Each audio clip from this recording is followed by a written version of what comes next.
Welcome to Still Surviving and Walking in Your Purpose. I'm your host, Gigi Blackshear. Triumphant is a word that is usually used to designate the winner.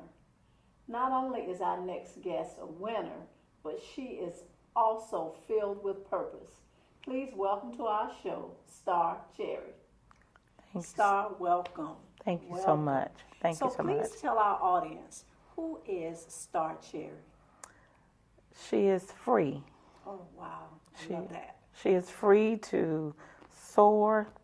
She is free not to allow someone to place her in a box or even herself placed in a box. So she's free. She's free. That is awesome. So share with us your story. Okay. In 1976, I was dating a young man and thought it was true love. We got married in 1982. I had a child, then I had another child. And then everything about that relationship changed. Initially, it looked like the 2 kids, the white picket fence, the 2 cars, the nice home. But again, he changed. He became someone I did not recognize. He became an abuser. There was lots of violence that I never really talked about, that I didn't share, and we both worked for law enforcement. Never made a police report, never got an injunction for protection, attempted to stay in the relationship thinking, well, you know, we both work high-stress jobs. It's the pressure from the jobs that's causing the escalation of the violence, from verbal to physical. Until one day, my youngest child was about 3 or 4 weeks old, and I remember standing in our kitchen, and he came in raging, and he hit me really, really hard that he literally knocked me off my feet, causing a knee to actually dislocate. I knew at that time, as he was standing over me and one child was standing next to him and one in her crib crying, that change needed to happen. I left. We went to the hospital. I lied for him. And then I went back home, decided to leave for a period of time. Still, we both working for the sheriff's office. And I stayed away for a couple of weeks, and that's called the cooling off period. And of course, you know, I'm sorry, I'll never do that again. And the years kind of rolled along until like 1989. Did the abuse continue? Yes, it did. I probably left 3 or 4 times, and you know, he would talk me into coming back. And then in 1989, I finally left, but I did allow him to come and move in to my to my home, still with our kids, and they're older now. And I remember saying, I've got to make change, but I don't know how to change. And one evening, he became enraged. I decided I'll leave the kids there. They were in the bedroom. I will leave. Although, and I want people to understand this, definitely, just because they're not in the room with you, it doesn't mean that they don't know what's going on. I attempted to leave the home. I was living in an upstairs apartment. I walked out, started down the stairs. He grabbed me in my collar and dragged me back through the house and into the bedroom and began to strangle me.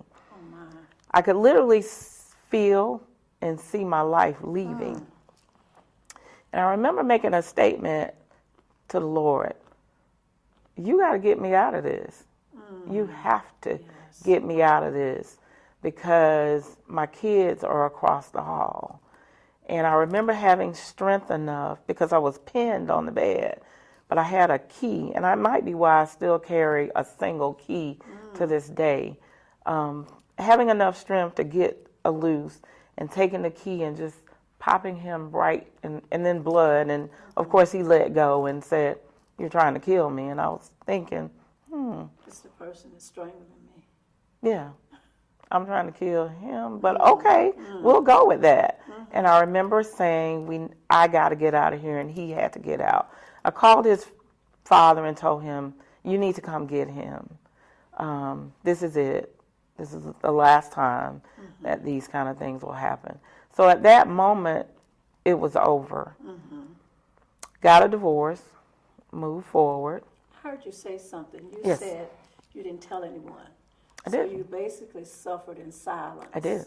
For a number of years. For a number of years. And we know that happens a lot. Constantly. That happens a lot. Constantly. And to have been working in law enforcement, I'm sure there was some desire to not expose your life to the people that you worked with, and to not have to deal with that. Right. What was the thing that allowed you to finally move beyond that abusive situation? My kids. Children.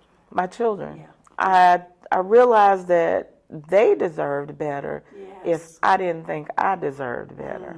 But as I got out of It's a it, mother's heart. yes, Yeah. after I got out of it, I realized I deserved better too. Yes.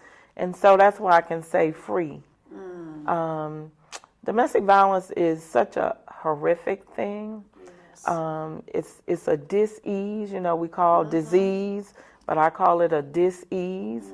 And it touches not just the people that are in the home, but it has a way of creeping out into the community, into the workforce, into the hospitals, into the courts. And so it's not something that should be hidden.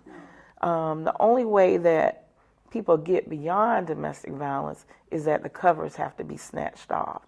And people have to be exposed and not think of it as some taboo conversation. Right. Thank you so much for your honesty and being willing to pull the covers off. Yes. Because it takes a great deal of courage to be able to do that. Yes. And also that your heart's desire to protect your children. Right. That's a mother's love. We Yes. can endure a lot of things for ourselves, upon ourselves. But when it comes to our children, that can be really hard to know that my children are being affected by this. Absolutely. That's enough in and of itself to make you want to make a change. Absolutely. So I'm so glad that you were able to do that. Yes. We know domestic violence affects not just, as you said, not just what's going on in that home, but it affects communities. I'm sure that even though you didn't say anything about it, I'm sure that someone may have realized what was going on, and because it's taboo, would not say anything about it. Right. And that's what has to stop. And that's why it's so important that we tell our story, because someone is dealing with that very same issue right now. Correct. But they don't know that they can get out. They don't know that there's help for them. Right. So just you sharing your story is powerful in and of itself because it's going to help someone. Right. I'm so grateful that you were able to get yourself out of that situation and your children. So let me ask you, what would you say to someone that was in that situation right now? What advice would you give to that person? I would tell them that they're not alone. It may seem like they're alone, Yes. but they're not alone. And that they need to reach out to the local domestic violence center or a friend, someone that they could trust, or a family member that they could trust.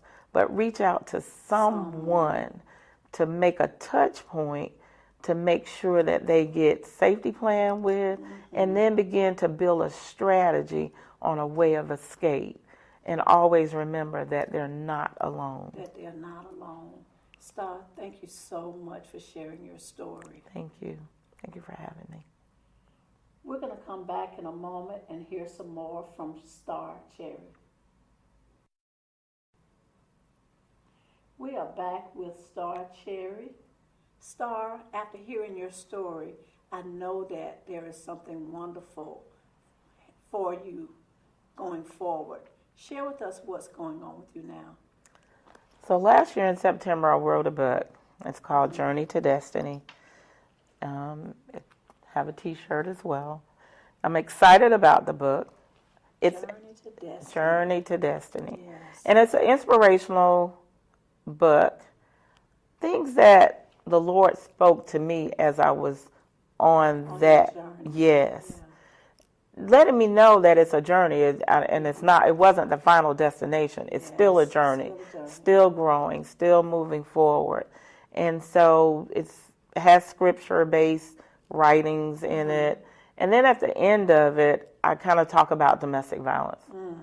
And the very last paragraph of it, I just say, what did that have to do with anything? And I ended by saying that was my story.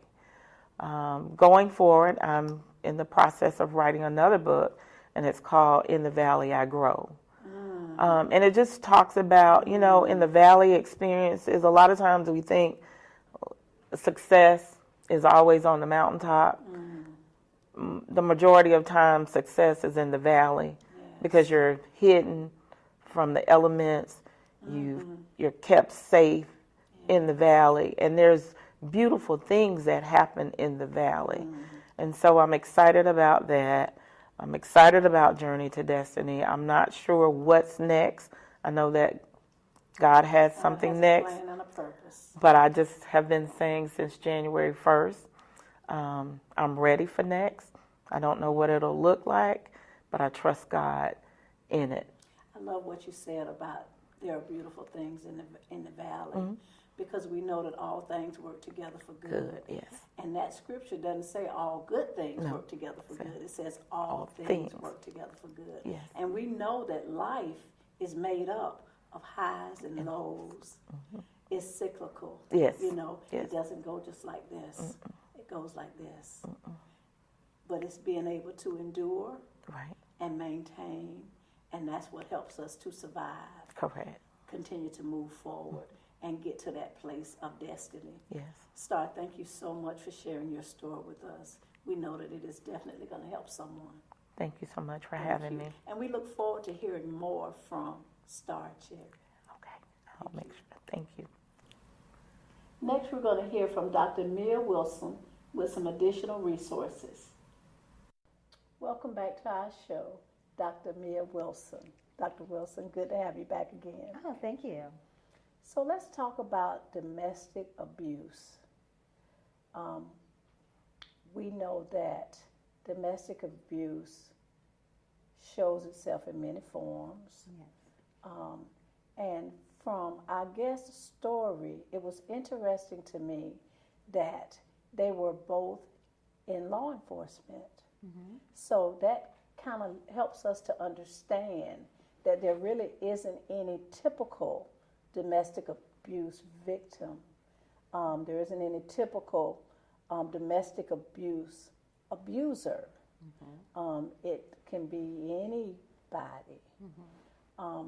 Listening to her story, we heard about the effects of domestic abuse on the family, on the victim herself, but also having that effect trickle down to her children and her wanting to protect them from that.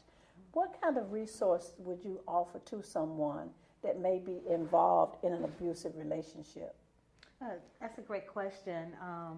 One of the things, that's one of my specialties, is working with domestic violence victims. And one of the things that and one of the things that Star had also alluded to was seeking that safety, which is very, very important. I even suggest that they have a code word if they have children in the home, just something that's very benign, that you can, when you tell the children this particular code word. It could be anything like Pokemon or anything like that, that the children know that, hey, you need to get out